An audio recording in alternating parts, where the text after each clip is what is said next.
Hey, Laura Ingraham joins us once a week. Today's the day, and she joins us from our nation's capital. Hey there, Laura. Hey, Laura. Hey, guys. Good to see you. Is your head spinning from all the stuff Trump promised he'd do and actually did on day one?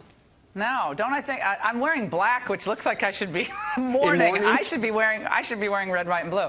No, I'm so pleased to see that on the first full day in the Oval Office, Donald Trump begins to fulfill the promises he made on the campaign trail, which has come to us to be a surprise, sadly, for a lot of people watching politicians over the years. But whether it's the issue that all of us have talked about, I mean, I've talked about for years and years, the Trans-Pacific Partnership, which was a sellout of American sovereignty. Gone. That's gone. I mean, that was music to my ears.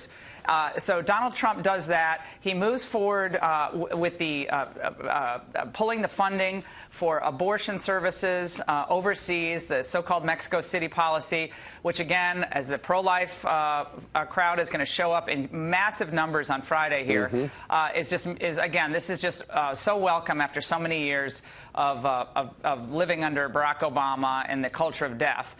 So this was all very positive, and I think yesterday, I don't see how it could have gone much better for the Trump administration. Laura, you mentioned the TPP, and we've been talking about it all morning. You were saying most of those union leaders that he was meeting with yesterday probably voted for Hillary Clinton. You've got John McCain, who says it was a serious mistake for him to do this. He doesn't agree with it. But then you have Bernie Sanders, who's agreeing with Donald Trump. Listen to what the union workers said about the meeting. We just had probably the most incredible meeting of our careers with the president and the vice president and the senior staff when the president laid out his plans about how he's going to handle trade, how he's going to invest in our infrastructure, and how he's going to level the playing field for construction workers and all Americans across this country. And then took the time to take everyone into the Oval Office and show them the seat of power in the world. The respect that the President of the United States just showed us, and when he shows it to us, he shows it to 3 million of our members in the United States, was nothing short of incredible. And we will work with him and his administration. Small glimpse, Laura, into what we can expect over the next 4 years, that people who didn't support Trump might end up doing that once they see him rolling out some of these beneficial plans. This is very, very smart. And this does not surprise me one bit. Steve Bannon, especially Kellyanne Conway, others on the top tier, they understand that the message of economic populism is not limited by party structure. It is going to be sold and, in fact, I think marketed to a wide range of Americans who will see its benefits. The globalists in the Republican Party, John McCain among them, they're not going to be happy because they're used to the old regime. They are the old dinosaurs of the GOP. And I'm not saying this as a personal insult, but that's the old way of thinking. The new way of thinking is we're going to do smart trade. It's going to be more bilateral than this multi-headed hydra of the 4,000-page Trans-Pacific Partnership. We're going to look out for American patents, America's intellectual property. Let me tell you just a very quick narrative, guys. A good friend of mine, Marty Davis, runs Cambria Countertops in Minnesota, okay? This is an unbelievable company. They employ thousands of people in the United States. He calls me the other day and he says, you know, China is ripping off our IP on how to design this and producing these small batch countertops that are going to try to compete with ours, undercutting our profit margin, forcing us to make changes in the way we obviously hire and so forth. And he says this happens routinely across the United States, and yet there's no one to stand up for American corporations. I think what you see, and you saw yesterday, is Donald Trump and his team are going to be aggressively standing up for American workers and American manufacturing. That is music to the ears of Democrats, independents, and Republicans. And that just has to stop. We have to look out for our own people. Yeah, and by the way, when it comes to China specifically, from Rex Tillerson to saying they've got to take away access to the islands that they built, and Donald Trump saying we're not going to let them build any more islands.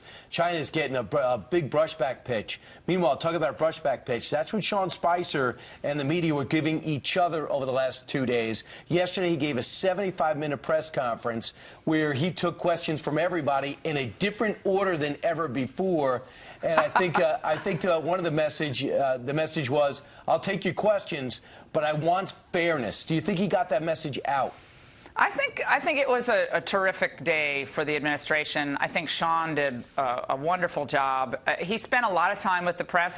I thought they were going to cater it. It was going on so long. I was like, wait a second. Okay, who's passing out the hors d'oeuvres here? I mean, I don't know if I would have gone on that long, but nevertheless, he was magnanimous. He was substantive. He was to the point. He had a little humor at the beginning, which is always good. And I always tell people, the more you smile, even through the difficult times, the more he has a great smile. And just have fun with this. I mean, it's going to be difficult. It's a really hard job. These guys are working crazy hours, but have fun with it. And the press is going to, to be a check on the administration. Sometimes they'll be unfair.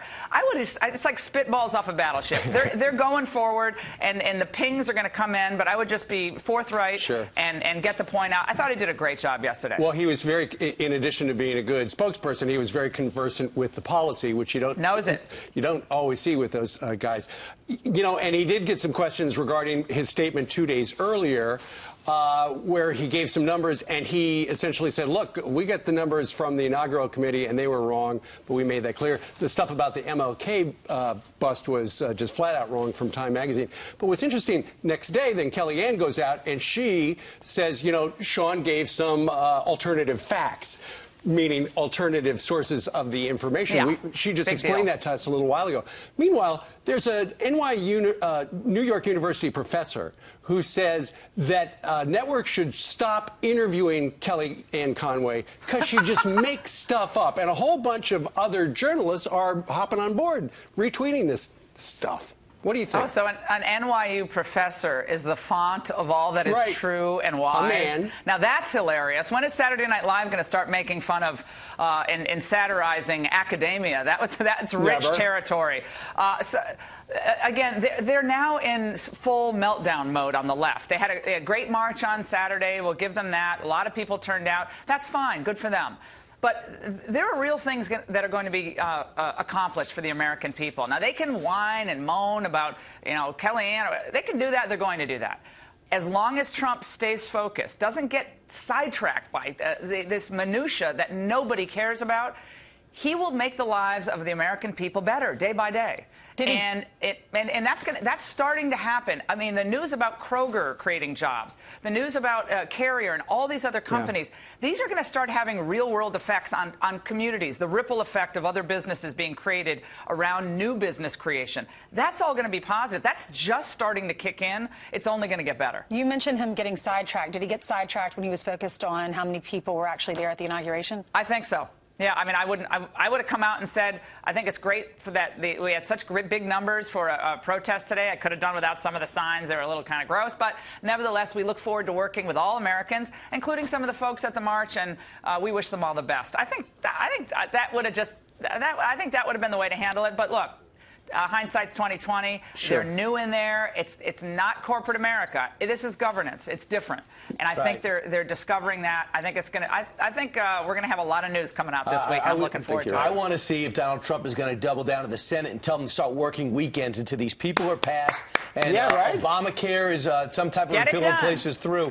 Make them put in the extra hours. Hey, we never work weekends, right? You guys, I don't ever work weekends. You guys are always working over there at Fox and Friends. Never mind the fact that we were here for 4 hours on Saturday morning.